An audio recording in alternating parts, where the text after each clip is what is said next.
This is our quarterly Business Partner Council meeting for Avivo. And a special thank you to Keith and the staff here at Hope Church for hosting us. Thank you, Keith. He's sitting in the back there. Yes. Yay. Yes, thank you for the snacks and everything. We appreciate that. Does anybody not have an agenda? Does everybody have an agenda to follow along? Yes, there are some right outside the door there. I did not get an agenda. So what I want to do really quickly, because we have a number of folks, this is their first meeting here for our Business Partner Council. So I want to literally just take 2 minutes and go around. If you can just say your name and who you're with, or maybe kind of how you came to this meeting, that would be wonderful. I've already introduced myself. And so maybe we'll start here and just kind of snake around and in the back, and then we'll come up and probably finish in our front row here. So. Great. Good morning. I'm Margot Hernandez Rainwater, and I am the new director of Adult Basic Education for the Department of Corrections. Hi, I'm Janet Morales. I am also with the Department of Corrections, managing grants, contracts, budgets. Hello, my name is Tier Caldwell. I'm the employment specialist for the Power of People Leadership Institute. My name is Brother Wayne with the Power of People Leadership Institute. I'm the administrator there. Ruth Thad, I'm Director of Career Technical Go ahead. Education. We'll go. Oh, did I do that? No, that's okay. I'm fully on board. You're fine. Yes. From the Department of Corrections. Molly Donald, also with the Department of Corrections. April Wyant, also with the Department of Corrections. Tanya Tucker, I'm with Pearl staff. Joe Trigstead, Department of Corrections. Stacey McPhee, Department of Corrections. Heather Sadek, Parsons Electric. Jedediah Israel, Power of People Personal Development Institute. Good morning, Karen Letty. I'm with Enterprise Holdings. Good morning, Tom Kavaris, Babson Housing First Minnesota. Good morning, I'm Mike Pretzel with LSC Communications, soon to be Quad Graphics. I'm Mary Moss with Amicus. I am Sherry Hunter, career coach for the Women in Transition and Women Achieving New Directions at Avivo. Kurt Jasper with Ajax Metal Plumbing Solutions. Taylor Dixon, IT recruiter at Tech Systems. Julia Ford with Cassia, formerly known as Augustine Human Care. Cassandra Avery, Goodwill Easter Seals. We're in a partnership with Avivo. John Van Tao with the Power of People Leadership Institute, and I'm also with the Metropolitan Council. Crystal Davis with the Frankie Industry Midwest. Sierra Weiner, recruiter at Department of Revenue. Lanella Santiago, FedEx Freight.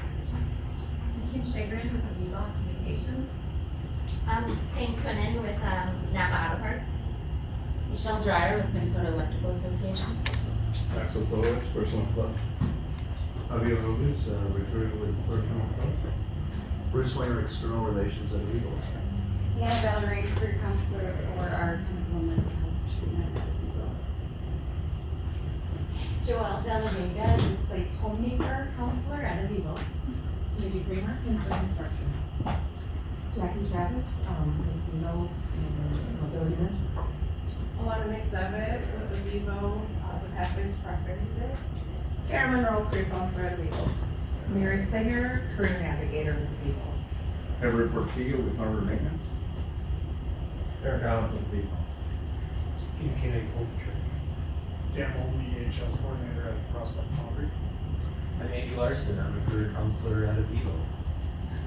And we'll finish.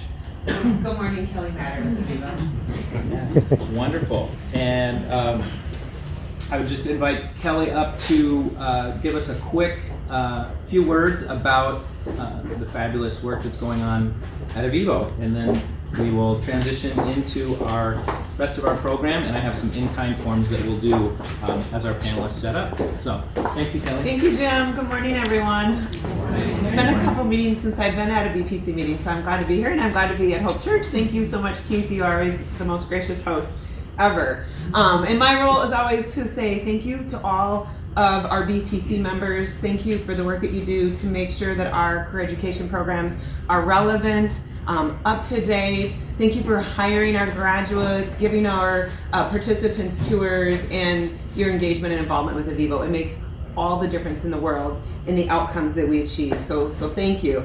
I know Kim is on the agenda. I just took a peek at the agenda, but so I do just want to say our annual report is literally hot off the press. It's made to be a digital annual report, so you will probably have emails by tomorrow or Friday with our annual report. Kim and the team did a fabulous job, but this talks about some of the amazing outcomes that Avivo achieved last year, really with all of your help. It talks about the credentials our graduates and participants earned, over 4,000 people going to work last year with the help of Avivo and our many, many business partners, an over 80% retention rate for individuals who did move into jobs, a high completion rate in our treatment programs. We served almost 3,000 individuals in getting a Rule 25 chemical health assessment, and it highlights some great partnerships as well. One with Batsy Housing First Minnesota. Batsy fully renovated an 8-unit apartment building that serves 40 women and their children every single year. It also highlighted an important partnership that we developed with Red Lake Nation over the last year to help. I think we're at we've housed approximately 130 individuals who are living at the encampment and the navigation center that closed just this week as well on Monday. So some significant partnerships and amazing outcomes. So thank you. We do it with the support of all of you. A couple things I want to touch on. You know, that as a not-for-profit or as a business or any of us, we have high highs and low lows and good news, and the same day we sometimes get disappointing news. And we have had just a couple of disappointments on the funding front at Avivo in the last month. We're not unique in this, but the Greater Twin Cities United Way has raised less money and therefore are giving less to organizations. So we saw about a $300,000 reduction in funding from the Greater Twin Cities United Way, as well as we've relied heavily, and you've probably heard about it as VPC members, a direct appropriation from the state legislature, which essentially acts as scholarships for men and women we serve, primarily men and women we serve in our chemical mental health programs, to get access to the skills training and at the Avivo Institute for Career and Technical Education, and we got a $250,000 hit in that as well. So tough, but we're figuring it out. This team is going to work really hard. Our fundraising team and our career education team we will all work really, really hard to compensate for that. But we are going to potentially have to serve fewer people because of this.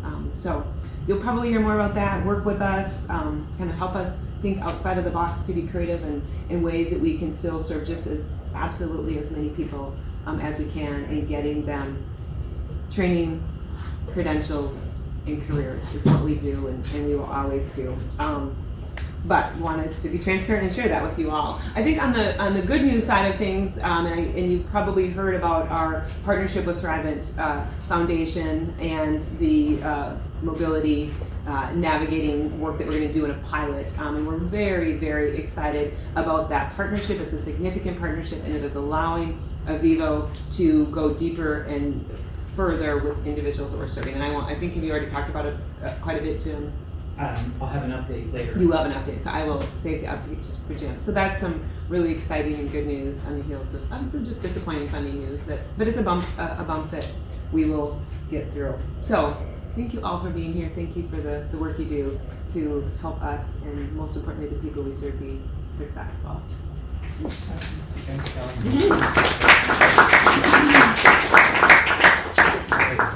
At this time, I would like to ask Andy and Hannah, they're going to pass out the in-kind forms, so just a couple of quick things, and then I'll turn it over to Ruth and her team. Special thank you. I know many of you, this is your first Business Partner Council meeting. I hope it's not your last.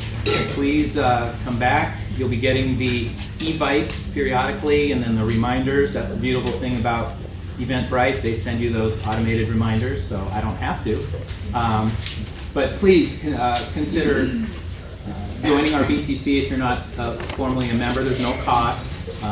Essentially, it's getting together 4 times a year and having this kind of event so that we can collaborate, all of us together. One reason I wanted to go around and have people introduce themselves is you can hear the variety of organizations that are represented. We have some government, some nonprofit, different, obviously, business partners, community members. So again, thank you all for being here. I do have some pens if people don't have a pen to fill out in in-kind form. Just want to make sure to get that out, and we'll collect that at the end. We appreciate that. So, last thing I want to just say is after Ruth goes, we will have a few Avivo specific updates for you as well. And planning on wrapping up right at 10 o'clock sharp so folks can continue on with their day. Again, thank you for taking time out of your busy schedules to be here. I think you're going to find that it's worth it. As you heard, we have a lot of folks from the Department of Corrections here, which is near and dear to my heart. That's where I came from prior to Avivo.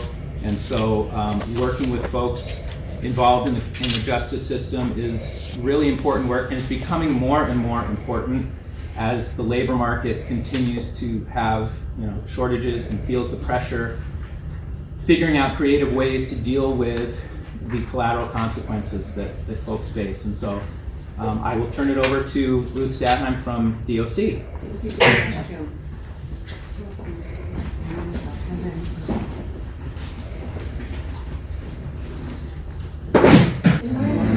So I'm Ruth Stathheim, and I'm the Career Technical Director statewide for Department of Corrections.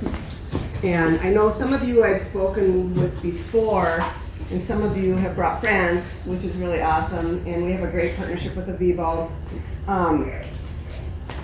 We have training opportunities inside of our prison, and I want to share those skills trainings that we have. And basically, we have an untapped labor market. So I know that 2 years ago, I think it was, I went to a deep training of some type where they talked about the labor shortage that was going to be coming up within a few years. And I think we're getting on the backside of the 5-year time frame that they were talking about. And at that time, they were projecting there would be 64,000 bodies short in Minnesota alone within a 5-year time period, which we're getting close to year 3 or 4 right now. So just to find people to fill behind the baby boomers retiring out, people changing jobs. So let me see a show of hands of how many of you right now, whether you're from a staffing agency or in a private employment, or if you've been working with people to try to find jobs, how many of you are feeling the effect of the shortage right now?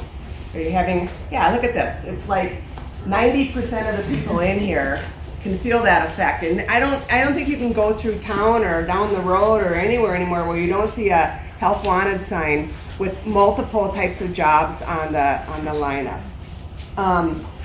Skilled labor trades, anything from electrician to carpentry to mason to nurses to, that whole gamut. Several years back, the college systems kind of scaled down how many of those programs they had in their colleges. I think maybe they didn't have the foresight at the time, or didn't think it was something to look forward to about keeping those open because of the baby boomers retiring. And therefore, there aren't enough programs out there providing that type of training. So nonprofits, businesses themselves, Department of Corrections, we have those programs that we have vamped up and made in multiple. And the Department of Corrections now for at least 19, if not 20 years, has had a lot of career technical types of skilled training inside the prisons themselves. And that's what I want to share today. We have a lot of other great programming also, and we know that what we are doing inside is not going to satisfy labor market demands, so we have to work in tandem with and in partnership with every other entity that provides training, and even at least prepare people to a level that when an employer gets them, they have at least a base of training, and then the employer can train them on the job with other types of things. So it takes a village, we all know that, and we're trying to do our share. But there has always been a paradigm thought of what I call felony phobia, about hiring somebody with a justice involvement on their record, whether it's a felony or a misdemeanor or whatever, because I think the majority of businesses do some type of background check. I do realize that several businesses do not do a background check, but then I've learned through talking to people who've returned to the communities that they maybe had a job for a few years and then it was discovered that they had a felony on their background check and they were let go. So we're trying to eliminate that felony phobia, and you know, these people inside our prisons, they are our returning community members. Once they get out, I really don't like the term ex-offender, because they're not an offender anymore. They are a returning community member. They're going to be living next door to us, and we want them to be good, successful participants in our communities. They're going to be paying taxes, they have children, they have spouses, they own homes, they have jobs. If they don't have a job, we need to make sure we get them a job, so we just need to find all kinds of ways to do that. So the reason we have so many people from the Department of Corrections here today is because we also have a new initiative that was privately funded just in the past 8 months from a company called Ascendium. They were called Great Lakes Guarantee Corporation, so if any of you have student loans and you got them through Great Lakes Guarantee, it's the same company, but they've changed their name now to Ascendium. And they're from the Great Lakes area, which Minnesota is a part of, and one of their initiatives is to give back and help support certain types of things. And so they actually came to us and had heard that Minnesota's education department does awesome things, which of course we do, and that they asked us if there was anything else that we were looking at that we could use to expand or make our programs better. One thing we've always wanted to do is people coming out of the prisons, starting with career technical graduates. We don't know if they're getting jobs or if they're getting livable wage jobs, where they're getting jobs, if they're holding those jobs, if they're holding them for more than one pay period, et cetera, et cetera. So they actually funded 4 new positions, and we call them career navigators. And so I have all 4 career navigators here today. They're fresh off the press. I think the last one was hired in February, and so basically they had to learn DOC ways, which if you think about your own company, to learn everything about your company and then go out and promote. And then they've also been out meeting employers, going to these types of training events, trying to connect people who will get our skills training inside directly with employers. Best case scenario is those people would be connected even before they get out of the prison, so we can set up interviews, we can set up tours inside, however we need to do it, and potentially someone can come out and within a week or 2 feet on the ground have a job. I don't know if you realize that when people leave prison in Minnesota, they have typically about $500 in what they call gate money. And that gate money is to get them a ride home from whatever facility they're at, to get some type of housing set up if they don't already have something set up that's free. Some even release their homeless shelters. Some get great release housing. Some do have family members out there, but just the fact that $500, and they got to carry them until they get their first paycheck. If we all thought about just wiping out our savings and checking accounts right now and living on what we have in our wallet, and if you, I don't know, I don't have $500 in my wallet, but making it last until you get a job and get your first paycheck, kind of hard. So best case scenario, we'd have people hired before they even walk out the door. We're not trying to supplant anybody else's initiative to connect with employers, because like I said, there is no one entity that can actually get everybody a job once they get out. We have a new commissioner, and he has an agenda to coming down from his administration to reduce the prison population by a pretty good percentage over the next 5 years, which means that people who are probably short-term, meet certain criteria, and they can get out, there'll be even more people coming out. We already release about 6,500 people back into the communities every single year. 6,500 people. I heard a statistic recently that 1 in 3 Americans has a justice involvement on their record. Okay, I could count the people in here, but I'm guessing we're about 30, well, say 33 because that's easy to divide, So 11 people in here, and not just the people I asked to come today to talk about their story, would have to raise their hand that they have something on their record. 11 people. So You don't know, and I'm sure you're friends with them and you work with them, and so you got to just wipe out that paradigm thought process. So I want the 4 navigators to raise their hands. So we have Stacy, Joe, Molly, and April, and they handed out a packet to you, and in the packet I put my business card, a couple other things that we're going to talk about, but if anybody knows of any company or yourselves or an employment staffing agency or whatever who has a high demand in certain fields, and I'm going to talk about what we do inside the prison, I want you to give me a call, send me an email, whatever, and then I'm going to include our navigators on the correspondence. We have a spreadsheet of the people inside the prisons right now, and we get new people, every week that they are specifically working with who have expressed interest in wanting to get a job when they walk out. And I believe at this point, we just in a 4-week time period, since they got everything going here, we have over 320 people who are going to be walking out the door and wanting to get a job. So we're going to do what we can to fill that gap out there, and we really want to work closely with people who are interested in working with us. There's a lot of other things that go along with people getting out, and I know that many of you in here are from agencies where you work with housing or treatment or a support group of some type or mentoring, because just like anybody who hasn't spent time in the prison, if we have difficulty in our lives, we have to seek out some way to have that support also given to us. It is no different for someone who's had a justice involvement, but it's much harder for them because people are afraid of that felony phobia type concept. So I do want to talk about all of our programs. I'm not going to go through this. Did everybody get a handout, by the way? I'm not missing one. Missing one. Okay. Well, here's what happens.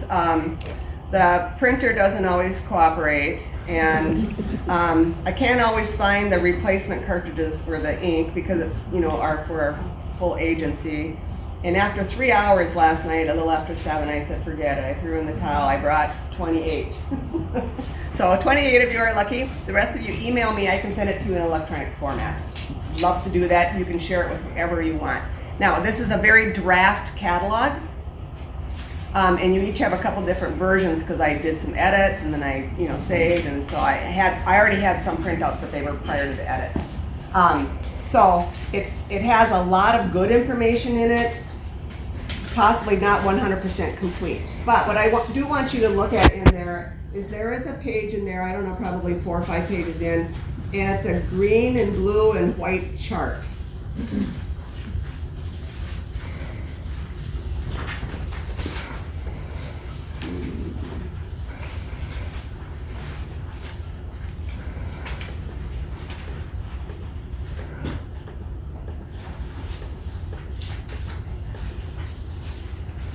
Looks like this.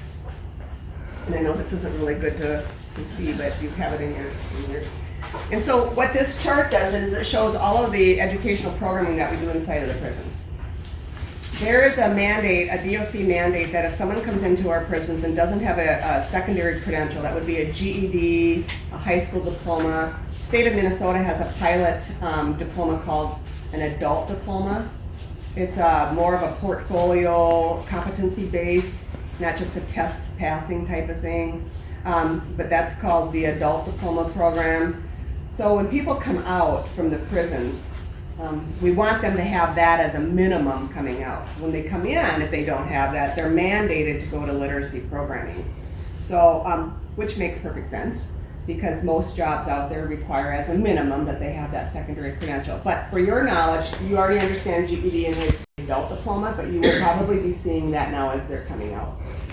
So we offer those 3. We offer ELL. We have special ed. We have a plethora of career technical programs, and I'll go through those. On the flip side of that,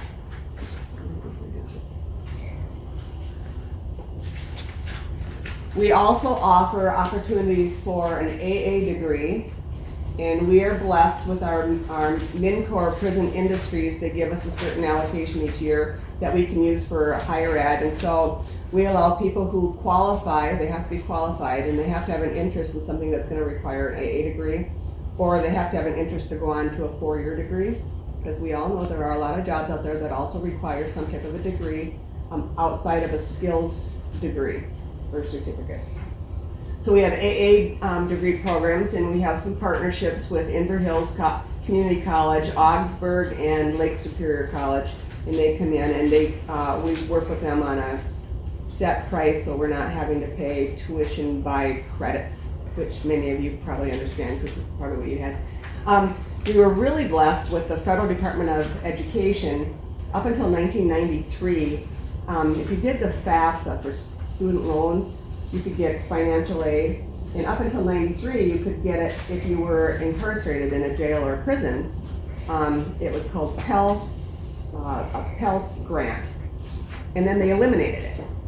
So since 93, they haven't had it, but a couple of years back, they thought, of course, something to do with the labor shortage, if we could have people who qualified for a Pell Grant take a program inside the prison that had been partnered with the college and the prison and looking at demand job areas, they could potentially be considered what would be a Pell Pilot program. So there were 243 or something like that colleges nationwide who applied, and they selected 69 total for the nation. 3 of those are here in Minnesota.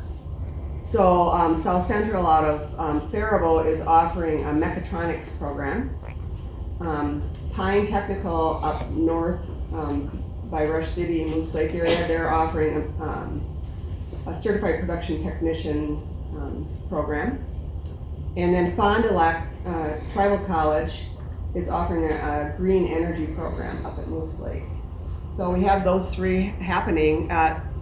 It's been successful so far for the Pell program. They're looking at now expanding that so more colleges can put in to be a partner and provide programs in the prison. So that'll be within the next probably 5 months, I would guess that'll be coming out. But we're lucky that we have those 3. We're also fortunate to have, that Ashland University out of Ohio is a Pell program, and the Pell programs can expand if they've been approved, which they have. And so they've actually expanded into Minnesota in a tablet-based program, and I think it's a communications degree or a business degree or some type, or maybe there's 2 different ones. That was really beneficial to us because when Stillwater had the murder last July, you guys all probably heard that, one of our officers was murdered by an offender. They shut down everything, and they eliminated the 3 out of the 4 career technical programs that were there. And then they basically didn't run anything for many months for any of the guys in the prison to do. Well, you sit in your room at home locked in for days on end, you get a little antsy. So anyway, we one of the things we did to help with that was we brought Ashland in and their tablets. And so the guys can take the program, they can be in their cells and they can be working on their homework. Gives them something, good to do. So we have Ashland.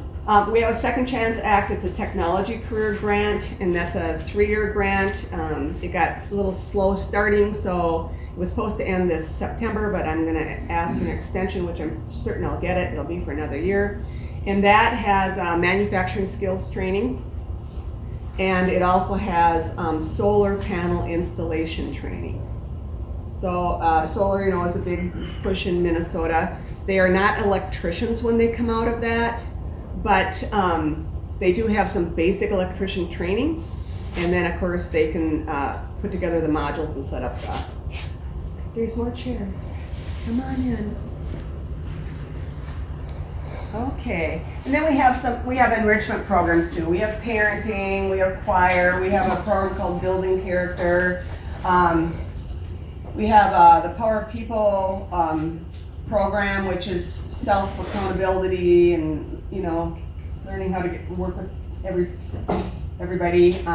Reading is fundamental as a program, and you got the handout so you would have that to look at because it explains all of those that are in there.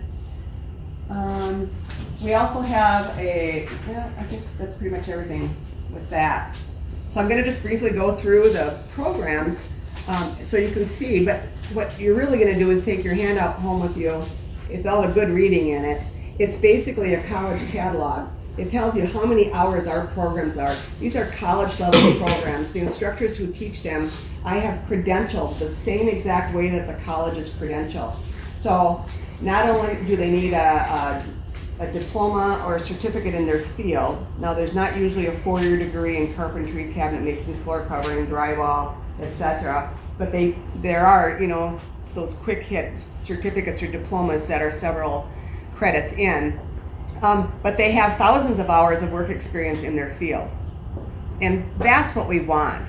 I've got a few degrees, and one of them is an accounting degree. And when I walked out of college with my accounting degree, I couldn't have gone into a business and taken over all their accounting until I'd had some experience in it.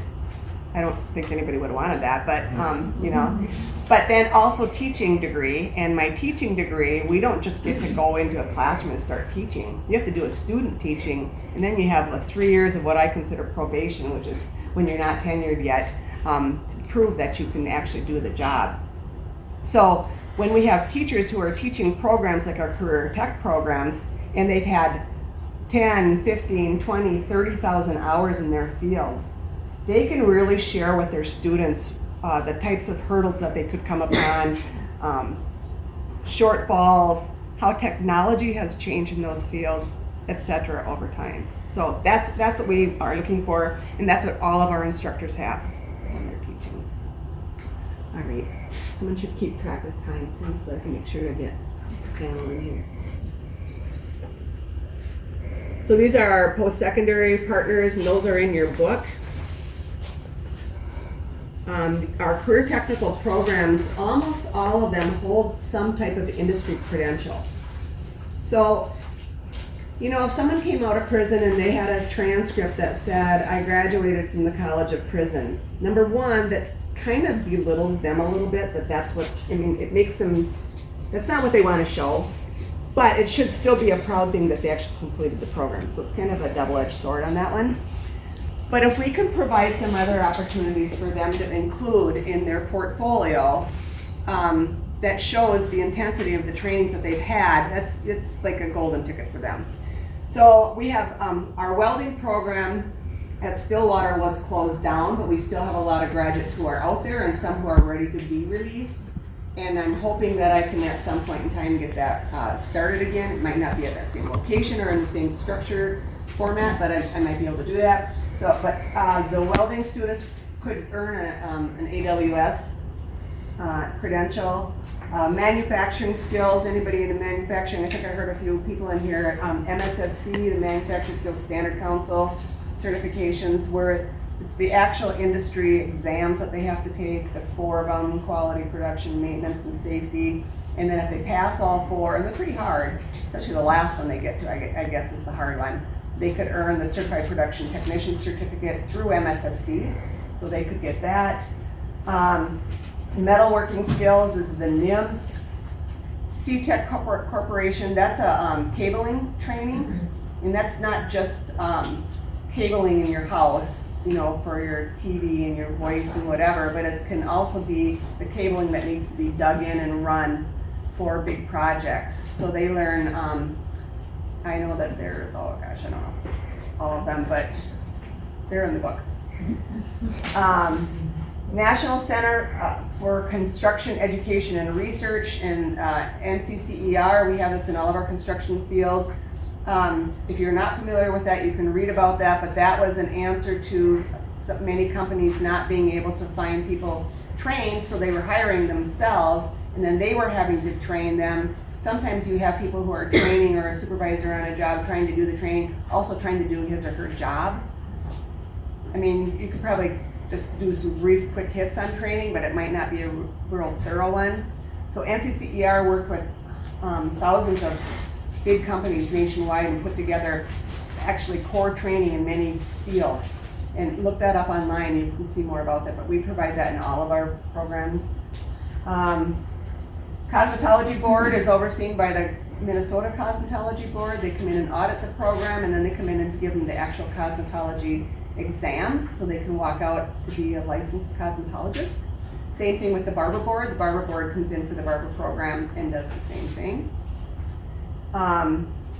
Our solar panel installer guys, they take the NABCEP, North American Board of Certified Energy Practitioners exam. It just shows that they know the material, they've been through a good training. And then OSHA, we've just recently added OSHA 10 and forklift to all of our construction trades. I worked with the Department of Labor at the federal level to make sure that we were, and we got the training through them.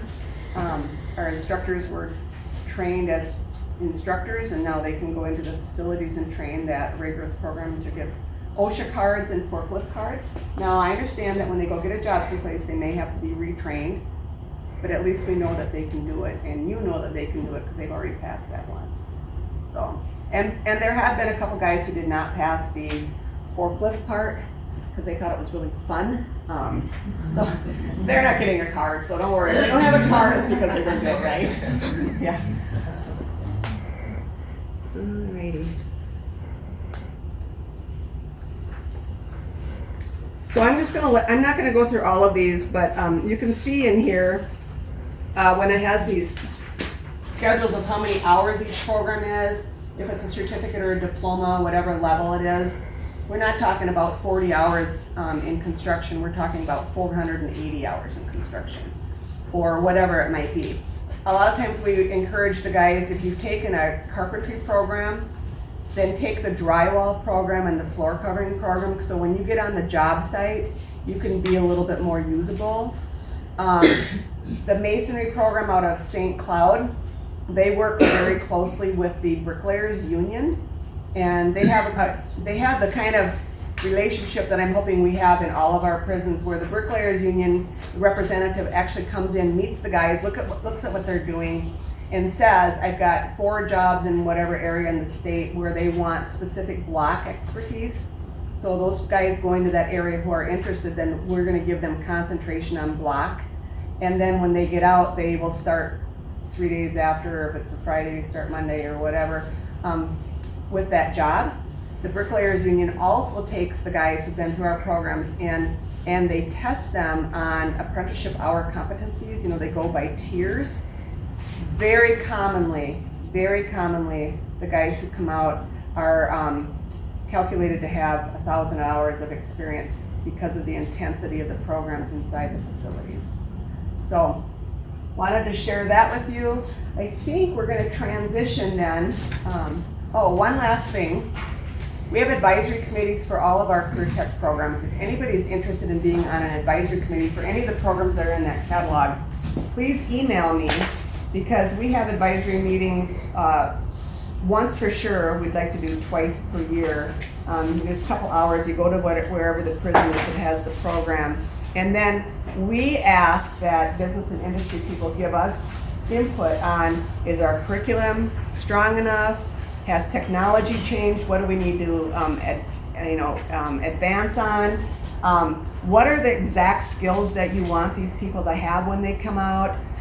So here's an example. Our advisory committee for cabinet making, for example, said we really need them to have some CNC experience. So we were able to find the funding, and we bought some really awesome CNC pieces of equipment that they then do learn SolidWorks in their programs, and then they can run a CNC machine. We have an engineer drafting program, and we got a 3D printer. And so they have experience on the 3D printer. So we try to incorporate whatever the advisory committee is recommending to us, and then they tell us, oh, this really, you don't need this anymore, this is really outdated. You should be adding this instead. We are really happy to take that advice and change it up. One thing that every advisory committee for the last 10 years has told us is what people really need, and you're all gonna relate to this, are people who can come in and work on the job and communicate with their team members, communicate with their supervisor, show up on time, have a good work ethic, take only their allotted breaks, work till the end of the day, and come back after the first paycheck. Does that sound familiar to anybody? Yeah, so we have a 60-hour training. It doesn't have anything to do with preparing a resume or doing mock interview skills, because they'll get that someplace else. It's specific to relationships on the workplace, communication on the workplace, ethics and diversity on the workplace, getting to know what their hot spots are, how to handle their own selves, that self-accountability type of thing. So we're hearing back from employers who hire people from our programs that they are some of the best employees they've ever hired. So just wanted to throw that out there too. You're kind of on the edge yet. What I did do today was ask some friends who have returned to the communities to come in and please share their stories about how that experience has been. And then for all of you, you can ask them questions. So I'm really excited. I did want to tell you that one particular young man who was offering to come could not get here. So when we ask them to come, they typically have to take off work. And of course then there's no pay.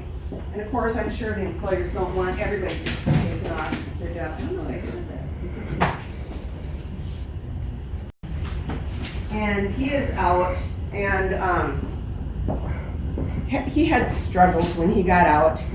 He didn't have a resource group out there, so he didn't have like a family to go home to, or parents, or a house, or a significant other, or an adult child, or a grandparent, or whatever. He probably burned a lot of bridges before he got incarcerated. So when he got out, he couch surfed with people that he could just run into, and so he'd have a place to sleep and a shower, and he kind of worked his way through that.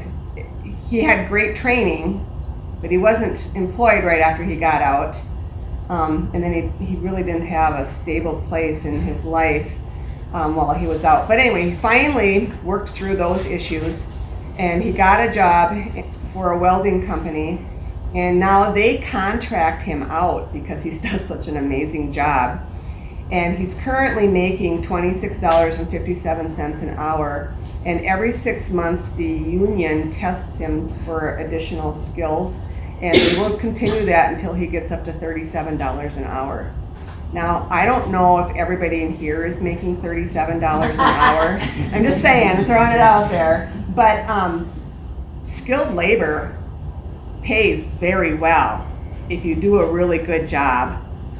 And you're not going like this, you're going like this. Yeah, it pays very well. So sometimes people say that to be successful in life, you need a 4-year degree. I'm going to challenge that. There are some jobs that want you to have a degree so you can apply and meet minimum quals, but in reality, they want the skills. They want that skill set. So Travis is now doing fantastic. He talks about his amazing benefits with his pension, his insurance, his vacation and sick leave days. He's supporting his family. That was just amazing. Second story, we had a young man, his name was Levi, and he finished our solar panel instruction last fall, or August, and he got out, and he too struggled. He was in a release house. He had a lot of fines prior to coming in because with his driver's license. So in the DOC, you can get your driver's license renewed. We have a DMV machines in all of our facilities, and we have that license renewal process. But he didn't qualify because he had outstanding fines. So he didn't have a mode of transportation, which is a big hurdle for people getting out. So we were able to find him a job, but he had to go from St. Paul to Shakopee. Well, that's a long ways. And we all know that construction jobs are typically not on a bus line. So you gotta figure it out somehow. So he found a friend who he woke up every morning at 6 o'clock in the morning to drive him to his job. I'm sure his friend was like, oh yeah, we're good friends here. And for about 3 weeks was kind of doing this, but then kind of started sleeping in and not getting him there right exactly at 6:30, and pretty soon it was 6:40. And then Levi was trying to get custody of his son back. He was trying to correct the relationship with his son's mother. He was trying to get his son back, which meant then he had to go to court a couple times to work on that. And then he was trying to get his fees reduced for his driver's license. So then that meant a couple more court appearances. Well, now he's asking for time off because he's struggling to get there on time. You all see how that works. You know, we know it'd be hard for us, but it's going to be harder, you know, for someone who has that extra hurdle to go through. Eventually, he was terminated from that job. He went to, I think he worked at Chipotle, did an awesome job. It was close by where he lived, and that's a great job, but he was trained in a construction field, and that's really where his heart's at. Secured another job in the solar world. On a ride with a friend, drove past a yard where there was a car for sale. Said does not work, so it's cheap, like super cheap. $600 cheap, and he'd been working a little bit, so he had a little bit of money saved up. Stopped in there, talked to the guy, really nice car, didn't start. He said, okay, he kind of looked it over, plugged in a wire, the car started great. The guy sold it to him, hasn't had a problem since. So then he was able to get another job, hasn't had problems with his transportation, got his son back, is reunited with his ex, they have a house now. He's just elated happy. He said, I was like in a hole. I thought I would never get out of it. And now he says life is so good. So we know that this can work. He's now a supervisor on that job, and he trains in all the new people. So he's very well trained. I just had to share those two quick stories. I could go on and on, but I want the guys to come on up and share their stories, because it's pretty heartwarming, I think. So, Adonaiah? Yes. Yeah? I've asked the guys to do is to share their story, and then you can all ask questions. So I know that John has to head out by 9:30. 9:30, but we've got 27 minutes. So you might want to start. And I wonder if I can maybe turn this off now. Is that okay? Share. Great. All right, so thank you everybody, and thank you Ruth for inviting us here.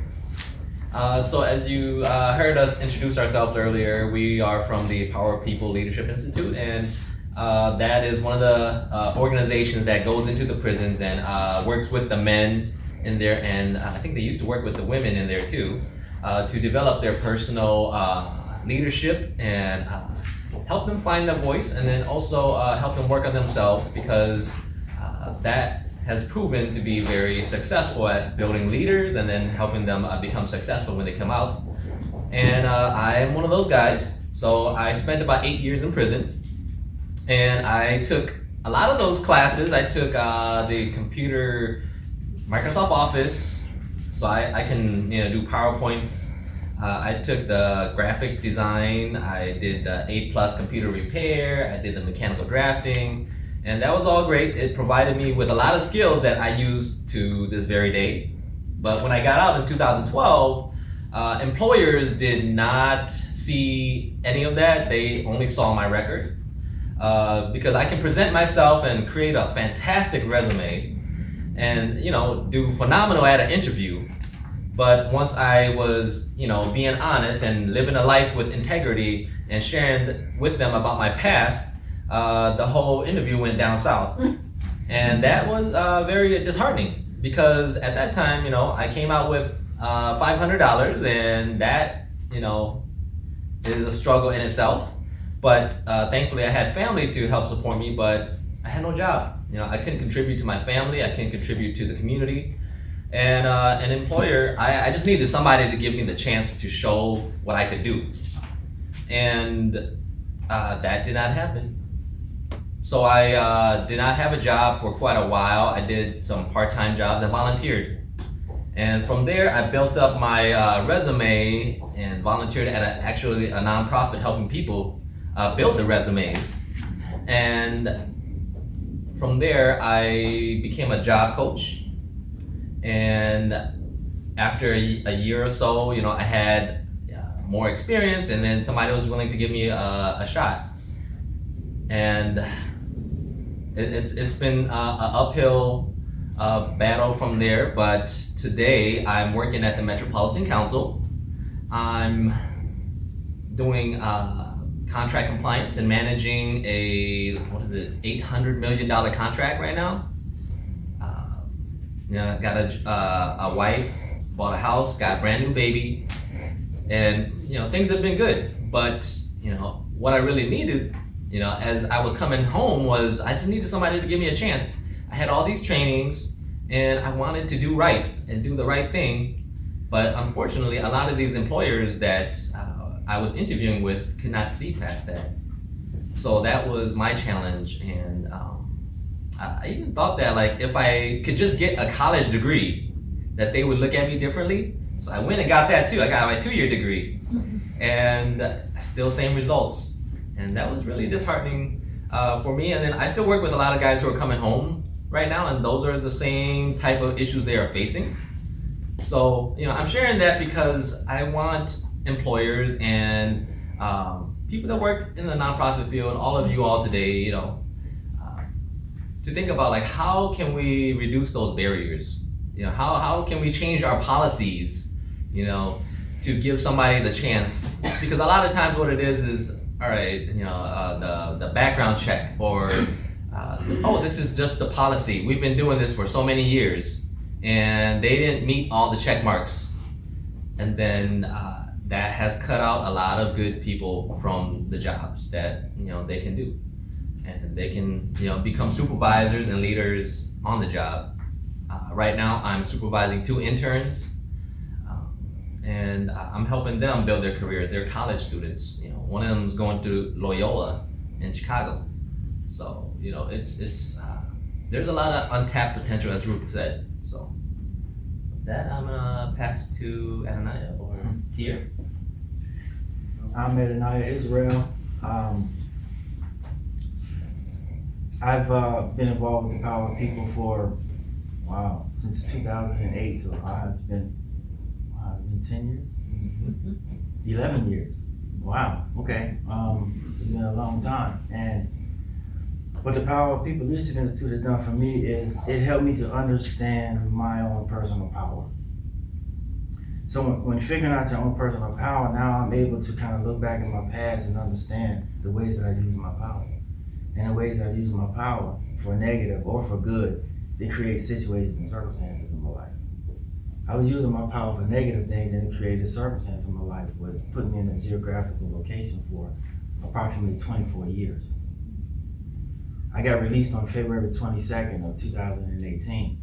While I was inside, I acquired many skills. I went to all of the classes they had, whether it be parenting classes, thinking for changing classes, all of those classes.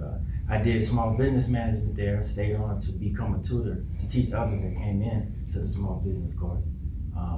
While doing that, I was allowed by Miss Ruth Stadheim, she was the education director of Fairfield at the time, to take the A+ computer course.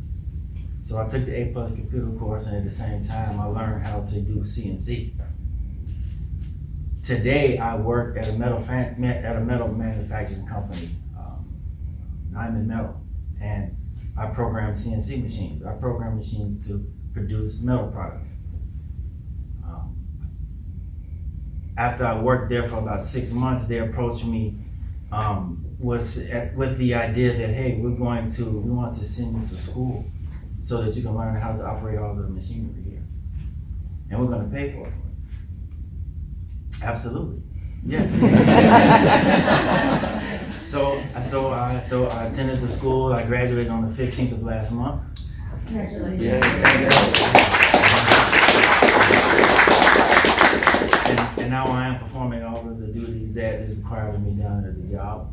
I enjoy it. I've always enjoyed kind of using my hands. I'm also skilled in building homes and carpentry. One thing that I do not have under my belt is electrical and plumbing. And if I can find the time to do those things, I just may do those things. The hurdles that I ran into, were housing, really, for me. The job situation, it kind of, I went to Aerotech, and I let them know, hey, I'm a felon, I'm out, just get out. If you can find me a place that does not mind hiring felons. I'll go for it. I'm not really concerned about the pay right now. I need to get work that could help me to launch me to the next level. I got the diamond medal. I like it. It's small. It's clean. They do good business there, and they were very friendly. They welcome me. They understand my situation. They have no problems. Like I said, my only problem is really housing, but it goes hand in hand with that, with finding jobs. You know, you look at the background of an individual, and you just automatically assume that is who they are. When the truth of the matter is that that's what I've done. It's not who I am. I think that we have all done some things, rather intentionally or unintentionally, that could have landed us in a lot of hot water. Unfortunately, a lot of us get caught, a lot of us don't. I would just want to kind of express to you how helpful it would be for individuals who are trying to make their way out of prison and back into society. If you could have a little bit of empathy, kind of look at yourself and say, hey, this could be me. This could have been me. Because no one is perfect. I think everybody in here is pretty good judge of character. Sometimes you can look and listen to an individual and you can kind of make a good determination about who this person is going to be a benefit to you or not. I would just say just give them a chance. Just give them a chance, and that's all that we actually need is a chance. We prepare ourselves for it. We just need to be given a chance. Thank you. I'm going to pass that to you. And we're over for questions if you have any. Thank you. How you guys doing? My name is Tier Caldwell. When I was just released in December of 2016 from a 6-year sentence, and first of all, the Power of People Leadership Institute, it's a post training, like you take it while you're in there and while you're out. And it's a training that, see, we can learn skills in prison, but it's that cognitive piece. How do you deal with anger? How do you deal with somebody when, you know, when you have to speak about your crime? Some people have crimes against people. And you can take all the classes in the world, but there's not really a class that takes on that cognitive piece and helps you really understand and to, you know, kind of verbalize what it is you went through. A lot of the times it was something traumatic that sent somebody to prison in the first place. And then you get placed in a traumatic environment. And then when you get out, it's just like, go find housing, go find a job. And it can be difficult if you don't have the right mindset. Me personally, luckily with the Power of People, I was kind of programmed to never really give up, no matter what. But I did face a lot of discrimination when I got out.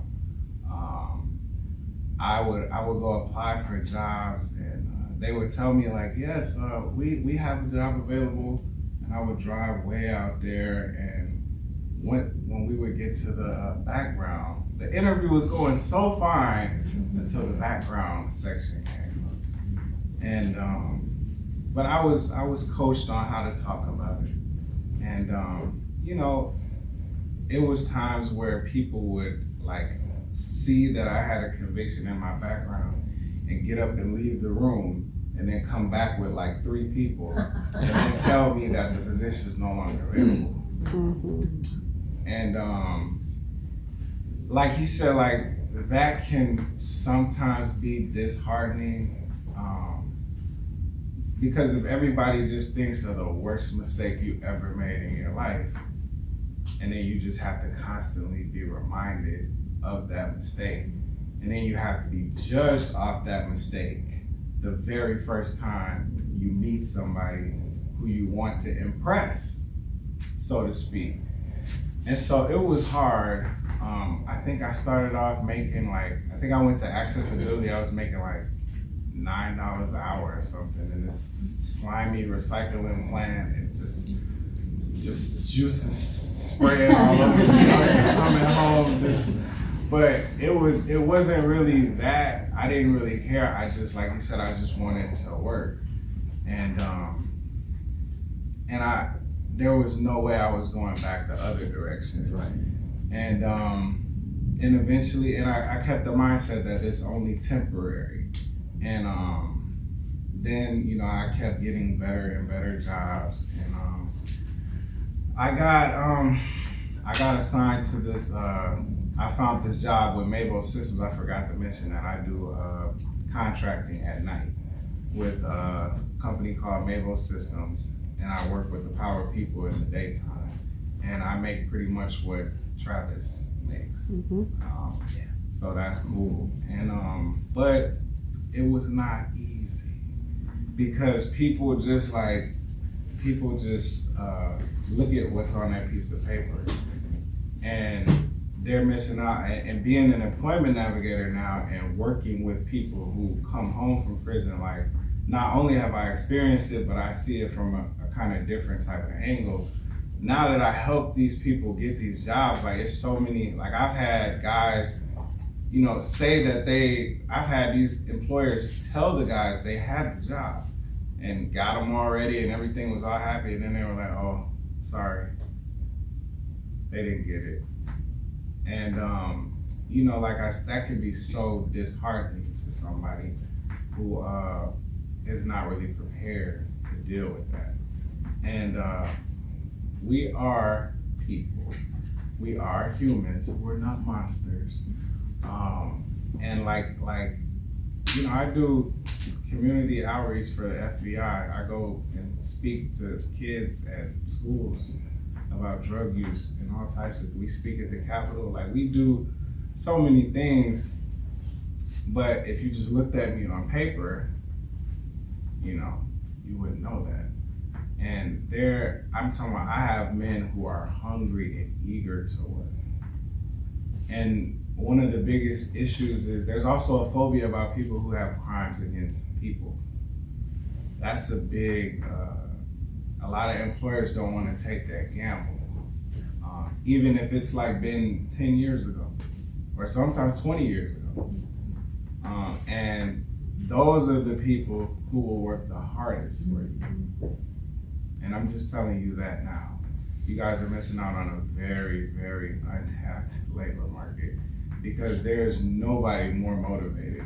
And these people want to change, and specifically with the people with the power of people, our guys we're a different caliber of nice. And I owe it all to Shane Price and my group and Ruth. Thank you so much for helping with our transition.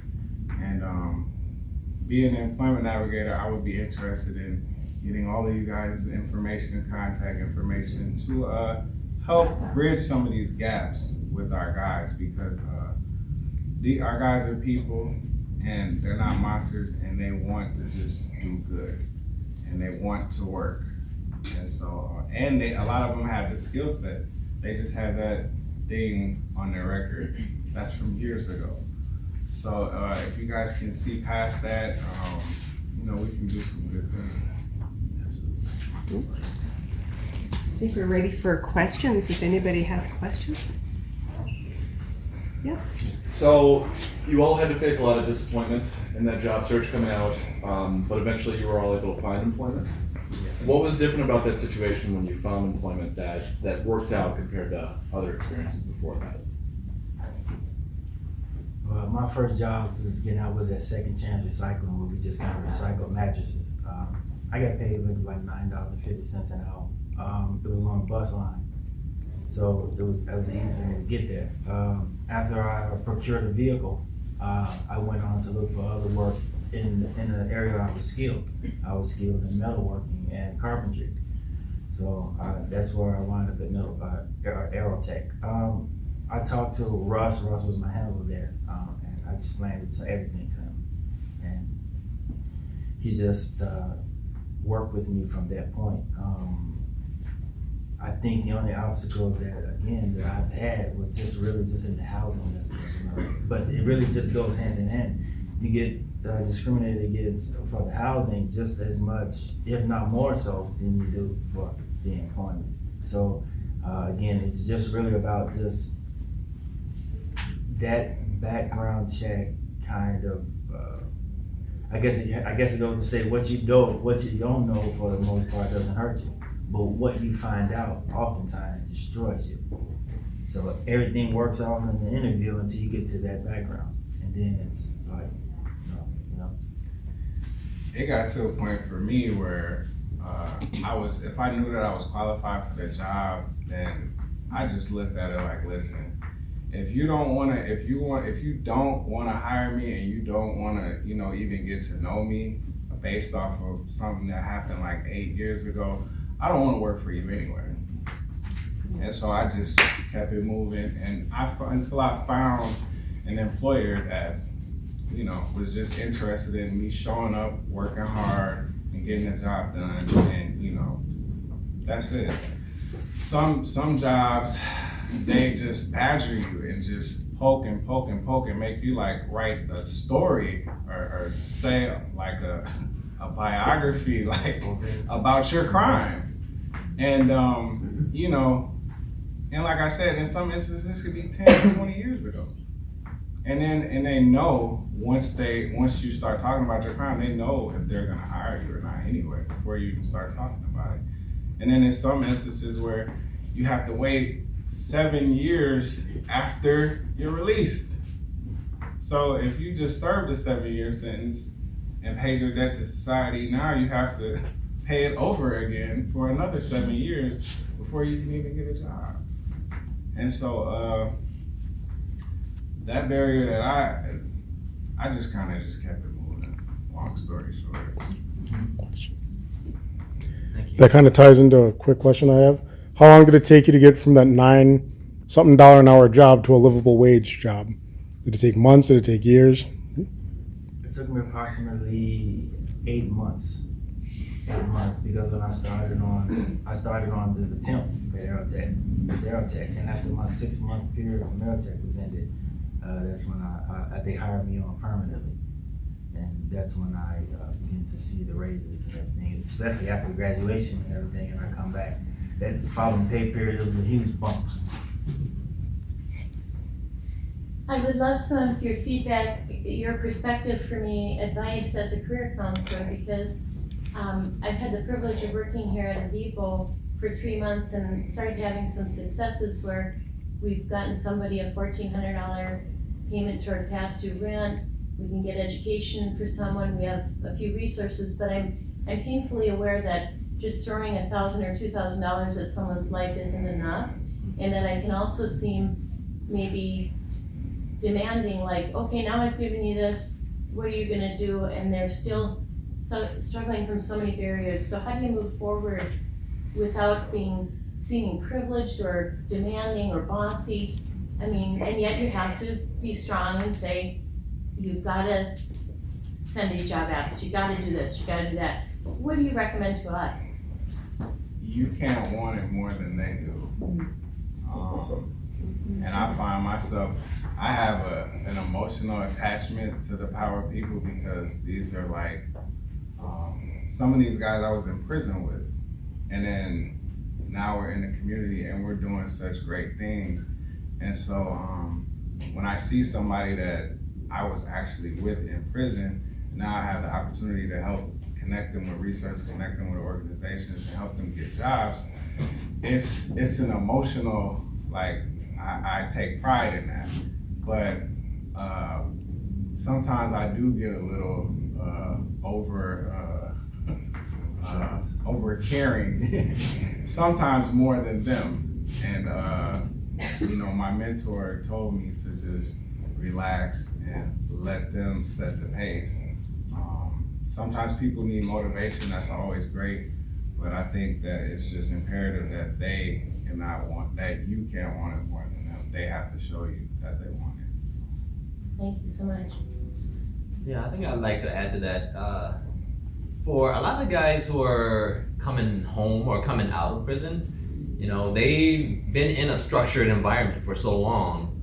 So now they're out and they say, hey, you go out there, sometimes they have a curfew, sometimes they don't, but then there's a lot of free time out there that once was structured and is no longer structured. So, when they come to a employment agency or one of these nonprofits and they're coming to get help and assistance, it's good that there's help, but then there's also, some structural things that are in place that they need, and that could be a place where you can come in as a navigator to help provide that structure and talk to them about these things. And then the accountability, being honest and upfront with them and understanding their situation, because a lot of times they come there, they know that you're the resource, but then in order for you to be able to have leverage or to be able to have your things that you're saying impact them, there's got to be some emotional investment and some investment from them to see all right, this person really does care about me. I got to have a real connection with you to be able to take your advice or take the things you're saying to heart. So I think that was what really made the difference for me, and then for some of the clients that I worked with when I was doing workforce development, is actually knowing the person, knowing that they have a wife and kids, that's their priority. They'll do anything to make sure that their wife and their kids are taken care of. And, just understanding that about them and, looking at it from that perspective, that helps them know that you actually do care. So. Thank you. Any other questions? First up, I would like to thank each of you for sharing your stories. Thank you. And my question is, as an employer, it's helpful to know after you're released and we're fortunate enough to land that first job, what was one of the biggest challenges you faced with getting up and going to work every day. And so that's just helpful for us as employers to know, so we can help new hires work through those issues.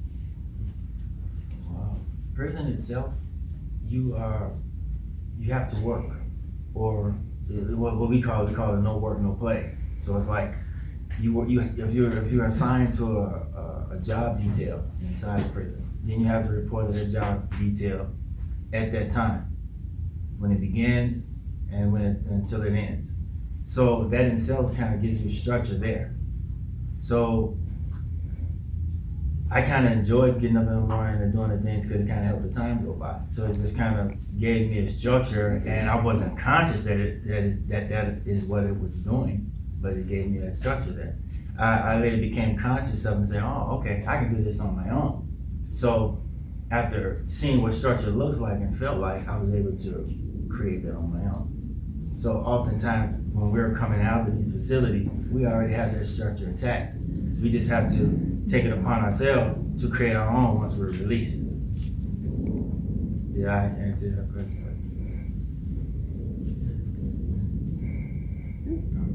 All right. So I think that there's a misconception about, what guys are actually doing in there, or women are actually doing in there, that sometimes the perception is they're sitting in there with their TV and watching TV all day, and they're just counting the days on a calendar and, putting up the X's. But actually, a lot of the time, people are sitting in there, they want their day to progress faster. So that means going to school, that means going out to the gym to work out, and just getting out, walking in the yard, socializing. Those type of things, those are the things that helps a day pass by. And for those, guys, that is what's helping them. So the structure there, like Ananias said, is already there. You gotta wake up for breakfast in the morning. If you don't wake up on time when they're letting you out for breakfast, no breakfast. And there is that structure in place. So the guys have that structure there, and they can use that same structure to put themselves into a job. So they can show up on time. It's just the communication. And then one of the things I really appreciate about the Power of People Leadership Institute is that they provide that structure after people get out of prison. So there's a support group, they go there, and then they talk about these issues. Before you had a probation officer checking up on you all the time. Now you don't. How are you managing your time, your free time? And then you have other guys who are going through the same issues and they're sharing about the struggles. And when you hear about their struggles, you may be having the same issue, but you may not want to talk about that at that moment. You may not be ready to talk about that, but you hearing about how they deal with it is actually helping you grow and prepare yourself for, you know, handling and managing your own issues. In addition to that, in there we had to live off of 12 cents per hour.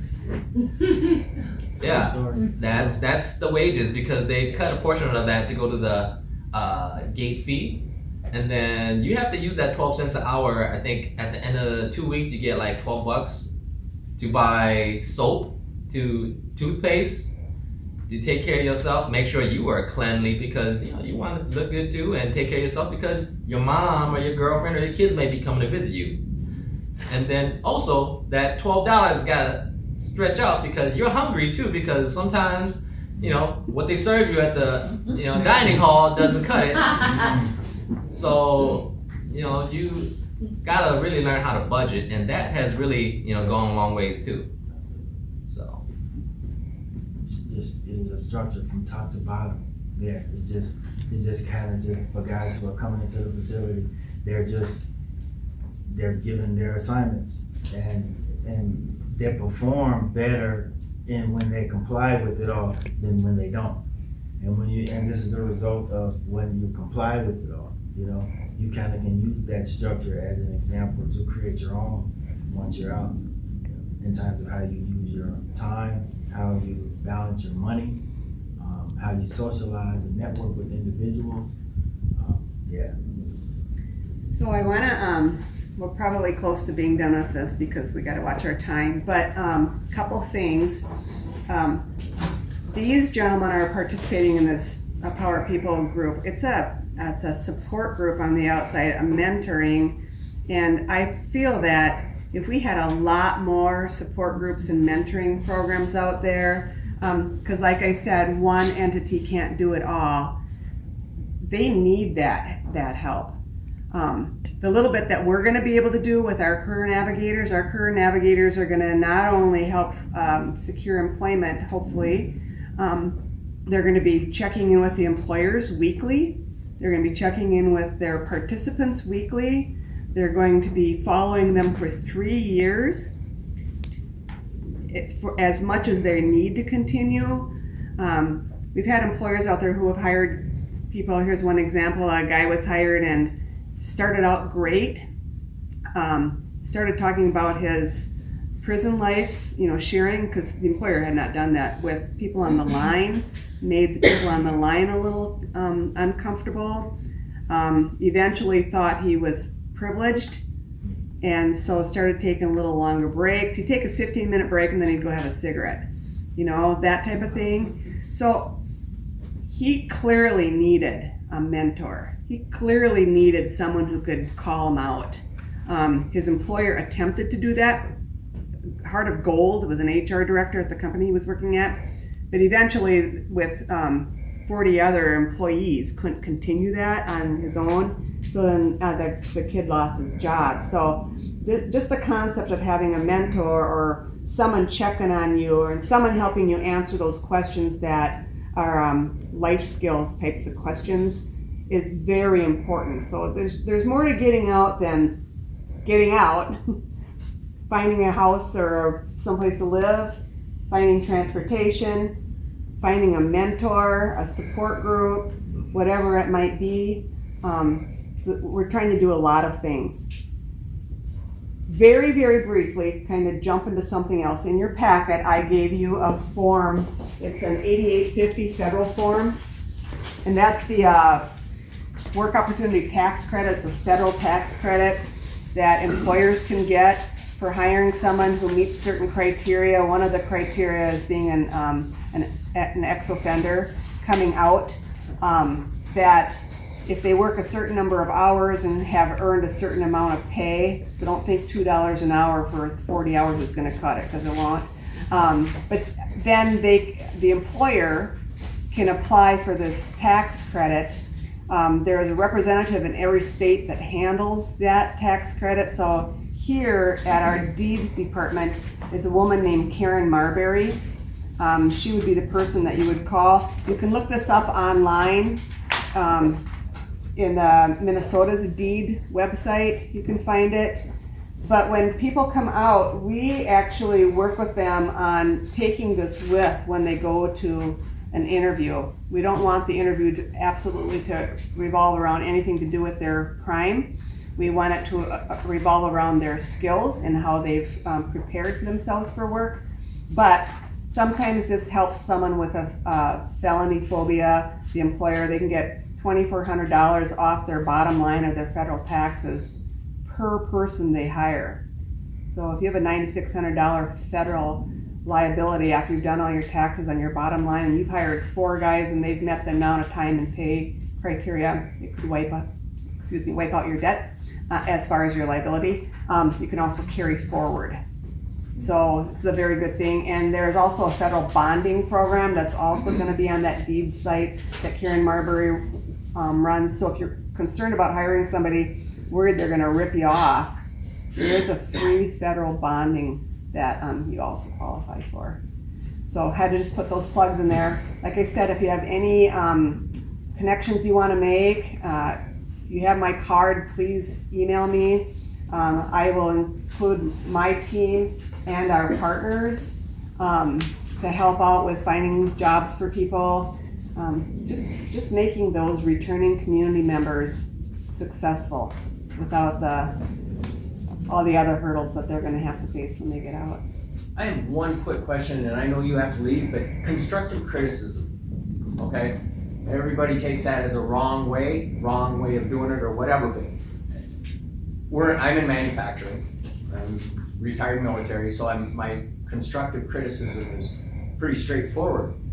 Is it everybody says, and we hire felons, and said, are you sure you want to go down that path of constructive criticism? And I said, yes. I don't think they're any different than anybody else. I says, they want to know what's going on, treat them the same, whatever. Just how do you take that as a direct person coming to you and saying, hey, if we do it to everyone, is there anything different that you feel in the background that says, hey? To me, I think that's a question about equity, right? It's not about treating everybody equally. It's treating people like they want to be treated. They do have that, and the feedback is important because that helps them grow too. Because I welcome it. When I do things wrong or I don't know how to do it, let me know how I can do it right or do it better. That's welcome. But then it's how you say it. And then, making it clear what your intentions are too. And if they are offended, then actually talk about that, But I feel like sometimes people talk about like treating everybody equally, and I don't think that really is like something that just blankets across the board, so.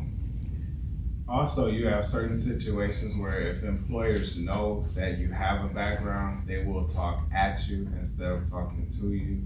And that's kind of, when you come from an environment in prison, it's kind of respect, please, thank you. And that goes a long way instead of, and so, luckily, like I said, like with the power people, we're kind of groomed to know how to deal with that stuff, but everybody does not have that cognitive piece.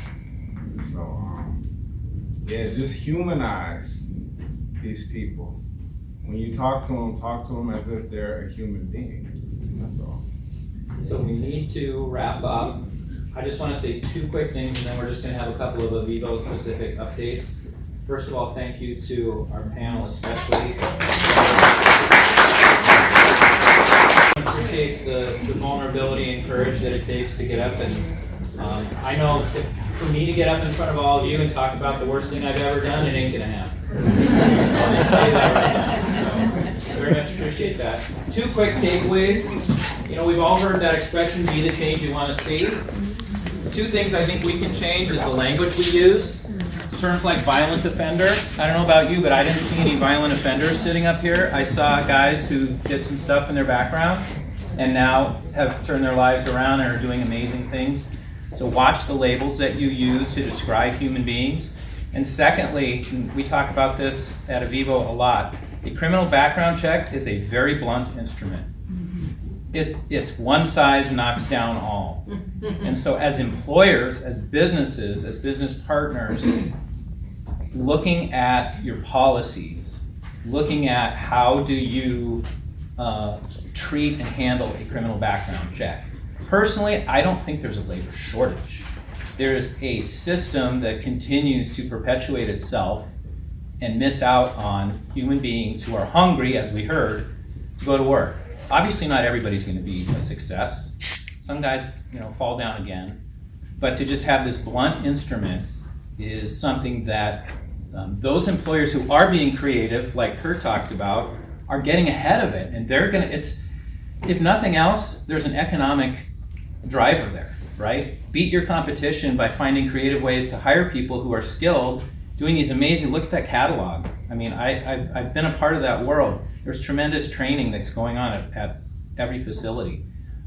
We just haven't heard much about it until now. We're starting to hear more and more about it with Ruth going out in the community and other things. So I just encourage everybody to, if you're in a position in human resources, in a company, to really think about what does it mean to use a criminal background check, and how does that impact your ability to hire really good talent. In a lot of ways, you're shooting yourself in the foot, and you're creating the labor shortage and perpetuating it, which in essence isn't quite, I don't think, as bad as we think it is, because we got all these people, 6,500 coming out of Minnesota state prisons every year, right? There's 6,500, that's 10% of what supposedly, we're short. So I could go on and on, but I won't. So thank you to those gentlemen and to Ruth and your team. We just have a few quick Avivo updates. I'm going to invite Eric Amos, our Vice President of Career Education and Employment Services, to give a quick update. And then we're going to hear from Bruce about external relations, and Kim real quick with communication, and then we'll wrap up. I'll be super quick. Thank you all again for coming. I think it was a great, thanks Ruth again, with a tremendous partnership with it.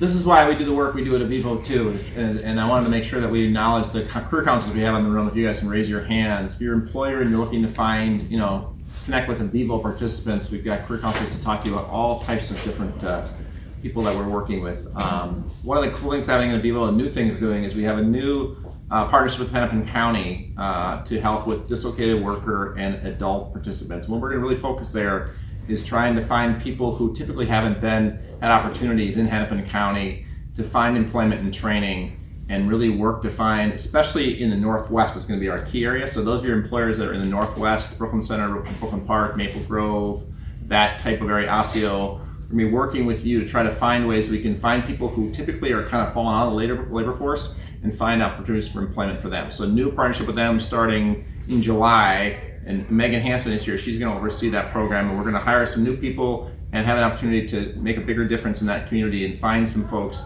as Jim said, that are either working and maybe can be working with a better job, or people who aren't working that we think could really make a difference in the labor force. So that's from me, and then I'll have Jim talk about what's going on with career education, and we've got a cool partnership with Chase and with Marsden. We have a Thrivent project. We're doing a project with Chris and the printers, which is awesome. We're excited about that. And then I think also maybe we should talk to you also about our project with Catholic Charities. We haven't talked a little about that, so maybe if Jim can hit on those things, that would be great. Thanks. Thanks, Sarah. Bruce?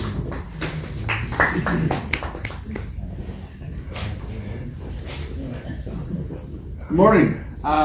Three real quick things. First of all, we are excited to announce that there's a backpack drive coming up, and the reason why we're excited about that is last year about 1,300 people within our programs, either through our chemical dependency, mental health units, as well as a lot of work we do in MPIP, their children received backpacks. And that was a combination of both volunteers on a one-on-one basis, as well as big companies like United Healthcare putting together 250 backpacks at a time, or the United Way put together 480 backpacks for us. This year we're going to push for about 2,000 backpacks, because the number of students out there that are preparing for school in the fall that are going to go and not have a backpack or not have the school supplies inside that backpack to start out right, unfortunately is even greater than that, but we're going to try to make a commitment to 2,000. I bring it up because there are opportunities if your company is interested in coming forward and putting together a volunteer activity where you put together backpacks for students this fall. We can help coordinate that through Rebecca Bedner in our office. Second thing I want to talk about is communications. Kim is going to mention more of these items, but two highlights. One is last month we were the recipient of a mayoral proclamation from Mayor Fry in Minneapolis, the Red Lake Nation Avivo Ending Homelessness Day in Minneapolis. It was spoken about earlier. Over 130 people housed so far from what was known as the Wall of Forgotten Natives for the encampment. We continue to do that work with the people that no longer are able to be in the transition center, and it is part and parcel of what we do across Avivo for a number of our different programs. Homelessness and finding housing was talked about. It continues to be a problem. You've seen in the media that it continues to be a bigger problem in the Twin Cities, and we're committed to making that work. Not until you have secure, stable housing can you work on some of the other things that people often need to work on. So it's a big part of what we do. And we've also had a lot of exposure in the media. So if you're watching Area 11 or WCCO, there are stories about everything from our volunteer programs with Hands On Twin Cities to the work that we've been doing with ending homelessness. So stay tuned, and I would urge you, if you go to our website, there's a pop-up that allows you to connect with Avivo through our newsletter. So it's a great way to stay in touch with what's happening, both BPC programs as well as all the other things we do. The final thing that I think is important for any business group is on October 3rd, we'll be hosting the Achieving Dreams Breakfast. We have moved this year from the Hilton, where it traditionally has been, to the Hyatt Regency on Nicollet Mall. We're expecting over 300 individuals, often committed or connected to businesses, to hear about the kind of programs that you all here are involved in, and that is the Career Institute and how we're placing people into jobs, the work that we're doing with employment services, and kind of telling some of the stories of our clients that are moving with training and additional education into not just minimum wage jobs, but jobs where they're actually supporting their families themselves and building careers, not just going to work. And that's really exciting. We're going to this year have a bigger push for corporate participation. So if you're interested in sponsorship opportunities, you'll receive emails about that. And there are opportunities both to provide exposure for your companies and to show that you're supporting the organization that's hopefully building a stronger Twin Cities through all the programming that Avivo does. So expect an email about the backpack drive and how you can get involved. You'll receive information about sponsorship opportunities for Achieving Dreams on October 3rd. And again, stay tuned, because Avivo seems to be present just about everywhere these days because exciting things are happening. And in part, thanks to all of you. Thank you.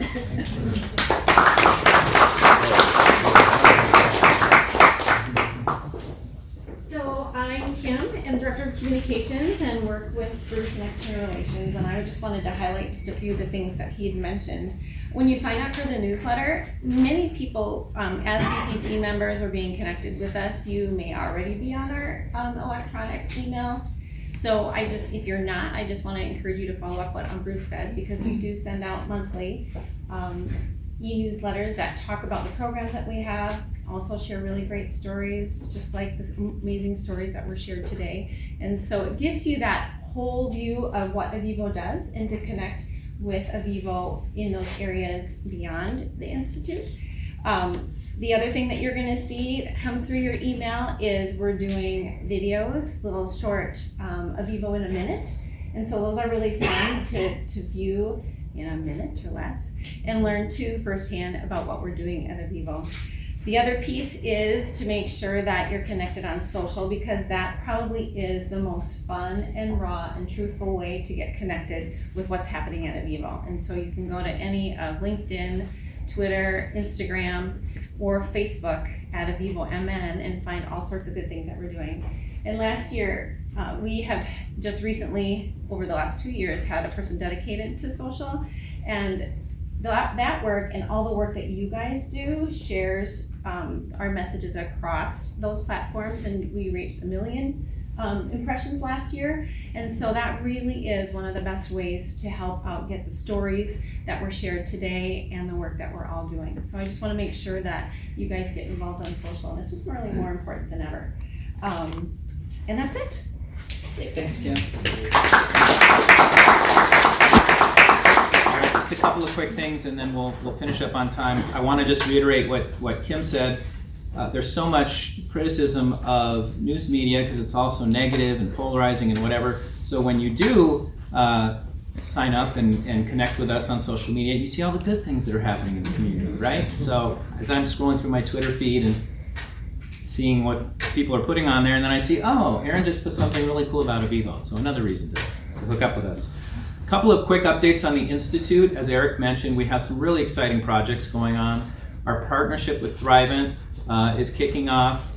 Jackie is here. She's going to be working very closely with the participants involved. We're going to work with 30 folks targeting specifically economic mobility. So we're really excited about that. You'll hear more and more about that. It's all based in brain science. It's all based in how folks who grow up in difficult circumstances, their executive functioning skills are impacted by those difficult circumstances.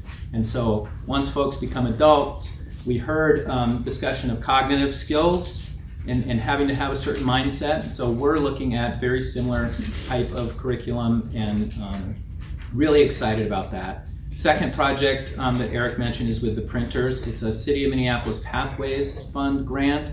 And Chris with the Printing Industry Midwest is here. And so we're going to be working and targeting specifically participants who are interested in getting jobs in the printing industry. Which there are a lot of good jobs in the printing industry in the Twin Cities here. So that's kicking off. We're doing some final preparations. We're partnering with, there's Cassandra, Goodwill, Easter Seals, Minnesota. So we're doing the training. Our friends at Goodwill are doing the placement, and we're all doing recruiting together. So we're really excited about that project over this next basically 13 months or so. So look for more information on that. So a lot of really good things happening at the Institute itself. I know Kelly gave some news about United Way and legislative funding and stuff, but we also have these other really exciting projects that we're looking forward to. Did I miss anything else? One thing about Chase and Marston project? Oh yeah. Hi Chase. Yes. So a lot of times employers come to us and they want incumbent worker training, and that's what we're doing with the good folks at Marsden with Chase and his team. So getting folks boiler licenses, for example, or further training in floor care. So if you're an employer and you have some employees but they need some additional training or additional skills, those are things that we can partner on. And there are some grant possibilities available and some funds to do that. So we really enjoy doing that. And it really brings up something that Ruth touched on. DOC can't do everything to provide jobs for everybody coming out of prison. We can't house and get training and whatever for everybody in the Twin Cities, but collectively we can have that kind of impact working together. And that's something that I really enjoy, is collaborating with everybody in this room, right? We all play a role, we all can make a difference in that way. So a couple of quick housekeeping things. Bruce talked about the backpack. I'll be sending out a digital flyer that Rebecca sent me. I was gonna copy it off, but it was left in the printer, sort of like Bruce's situation. So you'll get digital copies of that. If you did not get an email with the Eventbrite, it probably means I don't have your email. So if you did, I'll continue to send you emails. But if you didn't, or you didn't register, please see me after. Give me your card or make sure that I have your email address. That's really, really helpful. Future meetings, September 4th, we're going to be at Batsy in Roseville. Correct. Looking forward. Yes, thank you. Thank you to the good folks. Can you give us the 30-second elevator speech on what Batsy actually does? I don't know that everybody knows what Batsy stands for. Sure. Batsy stands for Builders Association of the Twin Cities, and we're actually evolving the name we're actually Batsy Housing First Minnesota. Probably by the end of the year we'll be known as Housing First Minnesota. It's kind of a transition like Comcast with Xfinity, maybe in a way. We're an association of 1,200 members. About half are builders and remodelers, and the other half are associate members. And we're driven in twofold. from an association standpoint of enhancing the building industry and also providing a service to our members. But we also have a foundation called the Basse Housing First Minnesota Foundation, and they're involved with Avivo, which we very much value the relationship, and also involved with other organizations to do good in housing and to provide a service to the community. So there's a lot of things that go on, and 25 very hardworking people and dedicated people are a part of the association. Awesome, thank you, Tom. And we will, at our September meeting, we're going to continue the theme Eric and I have talked about. Those of you who did register, you saw we had some speakers lined up, and then in talking to the group, we really wanted to have the guys come in the panel and the discussion. We're going to kind of continue the theme of labor market data and have some more discussion about trying to work through these barriers and have creative policies and hear from folks who've been successful at hiring people with backgrounds and the impact that can have in transforming those collateral consequences and helping people do what everybody says we want. Oh, we want to give people a second chance. Well, then we have to figure out ways to change policies that actually allow for that to happen. We just heard firsthand some great examples of the challenges, but also the successes. So that's September 4th. I'll be sending that out in a little bit, and it'll have obviously directions and everything for that. So thank you for agreeing to host that. And then our December Appreciation Luncheon, we're finalizing the details there. If anyone is interested in hosting, please let me know. And on that note, last housekeeping thing, if you could make sure to fill out your in-kind donation form, that would be terrific. And you can just leave them on the back table there where the agendas were, just right outside the doors. Lastly, thank you. Thank you, Keith, the Hope Church folks. Thank you all for taking 2+ hours out of your day. I hope this was valuable, and we look forward to continuing the conversation. Thank you so much for coming.